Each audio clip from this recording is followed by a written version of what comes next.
Okay, so Josh Logan, you're back in town. Yeah. Tell your fans what's happening with you. How's my makeup? It looks good. Beautiful. I plucked my eyebrows for you today. My fans. Yeah. So what's going on with some of those. your career-wise? I see you have an EP Yep, new EP coming out. Friday? Friday at the Dropping Hooley House. Friday at the Hooley House above Hennessy's on Union Street in Boston. We've been working with this amazing producer, Anthony Resta, who's multi-platinum.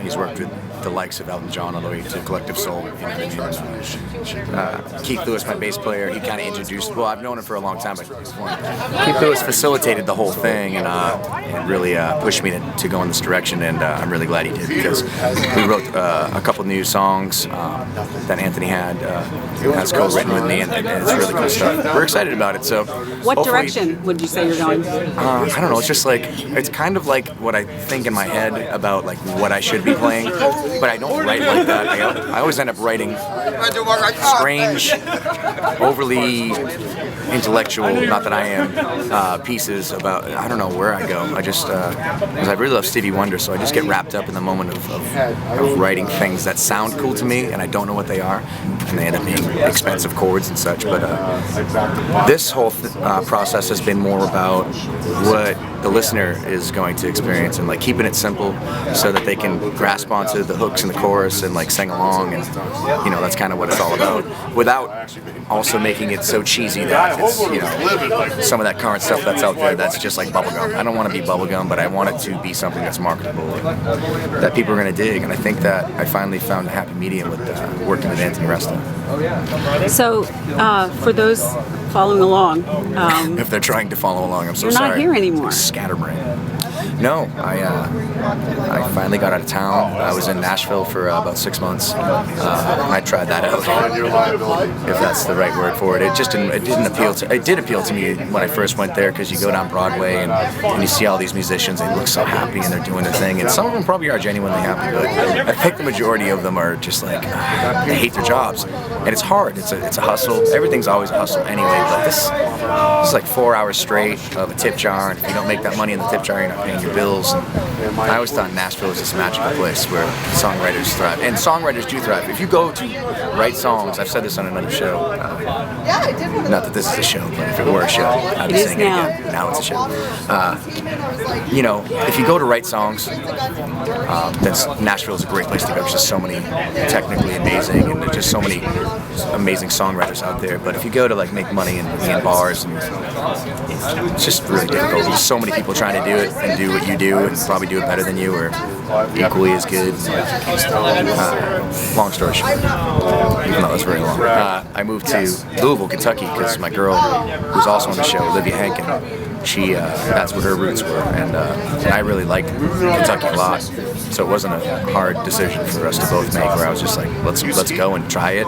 You can be closer to your family, and I've been playing to the crowds out there, and they've been awesomely receptive, and everyone's been real nice so far. If I could just bring the pay scale up, then we'll be in paradise, you know what I mean, as a musician. So for people who want to know what you'll be doing while you're here over the next, like 2 weeks, or... There's so much, Carol. They should check your website. You should check out joshlogan.net, absolutely, because I have the Google Calendar, and that's as close as I come to being organized in my life. I just throw gigs on there all the time, and a lot of times it's last minute, like the Bell in Hand. My friend Debbie, who owns the bar there, I call her up when I come home. I'm like, hey, I'm home for 3 weeks. Give me some gigs. And she's like, boom, boom, boom, boom. Sometimes I end up playing there, and like tonight, for instance, I'm here at the Wild Rover, just because Paul, you know, we started this whole open mic jam here on Tuesday nights, and we played several places on Tuesdays for the past 3 or 4 years, and it's thrived and survived throughout the years, and it's cool to come back and see everybody and play for them, and you know, you're never too big to do things like that. If you are, then that kind of speaks about your character. But yeah, if you other go to the website, Manchester shows you have like in the next I couple get weeks, some weird stuff. I got Jewel coming up on Thursday. Jewel's a new club here. It's like a rock club. It used to be. It's down the street from Drink. If you know anything about Manchester, I'm playing with like 5 other musicians, but Ryan Cabrera, I think I'm saying that right. It was Ashley Simpson's ex-boyfriend that had a hit song back in the day. That's all I know. So I'm gonna play a half-hour set there, and then Friday I have my CD release party in Boston. Boston, like I said. And then Saturday, I'm going back to my roots in Nashua, where every Thursday night we play at this place called Fody's. And we had it going strong, and it was the place to be every Thursday night for years and years. And I call my buddy Fody over there, and Paul Fody, and he's going to hook me up with a date this Saturday, and hopefully we're going to sell that place out and have some fun. It's just going to be me, solo acoustic, and then it's Easter, it's the Lord's Day, so we're going to take it easy on that. So in this whole journey for you, you've been reconnecting here with some people that take you way back to your roots. What have you learned about wanting to make music your life?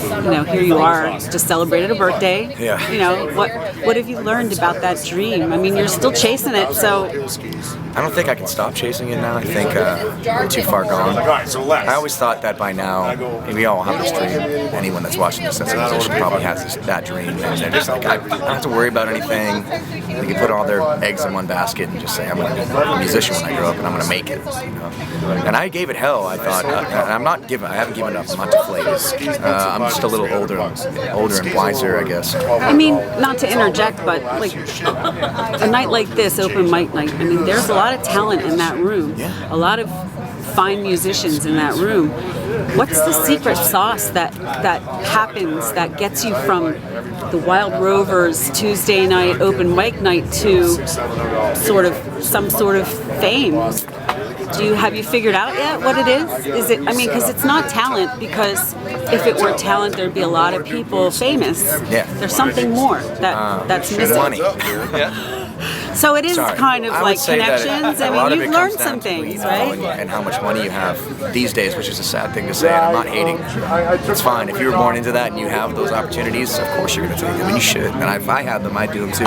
I take those opportunities as well, and people would probably say, oh, that guy didn't deserve it. He just got it handed to him. But you know what? I've had a great go so far, and I've done some things that a lot of people will never get to say that they've gotten to do in their lives just because of music. I've been to islands, strange countries, and I've just met very interesting people. Iceland? So, yeah, Iceland, for instance. I mean, what the hell was I there, And I was on 2 TV shows in my lifetime, which is also huge. And it really just comes down to luck. I'd say it's 90% talent, 10% luck. Let me reverse that. It's probably 90% luck and 10% talent. Or one of the two.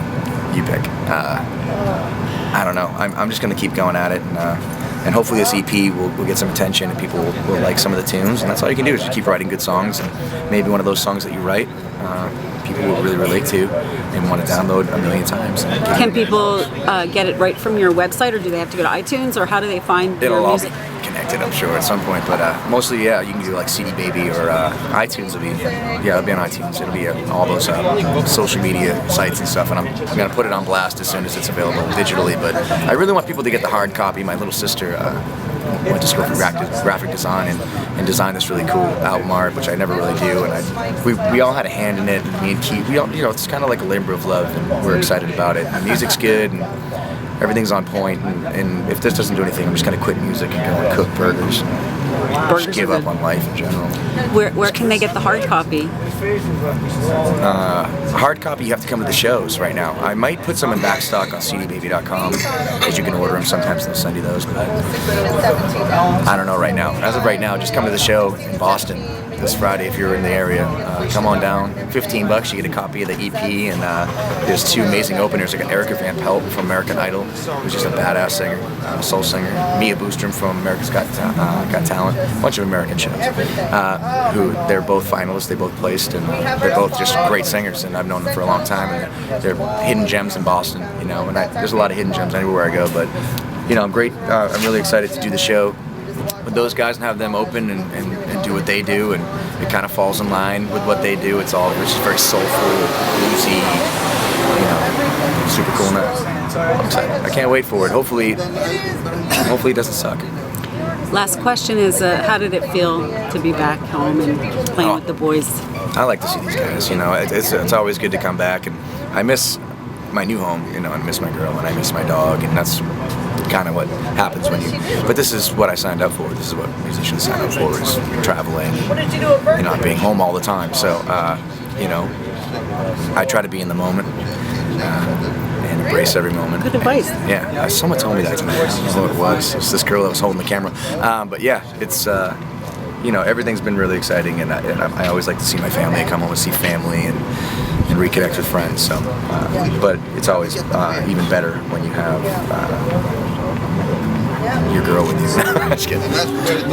There's time to get back to that, but I'm looking forward to seeing all my friends in the future come to the shows and keep supporting live music and local music and people that are trying to get it that don't have $1 million backing them. I took a few lessons, but I've learned a lot online too.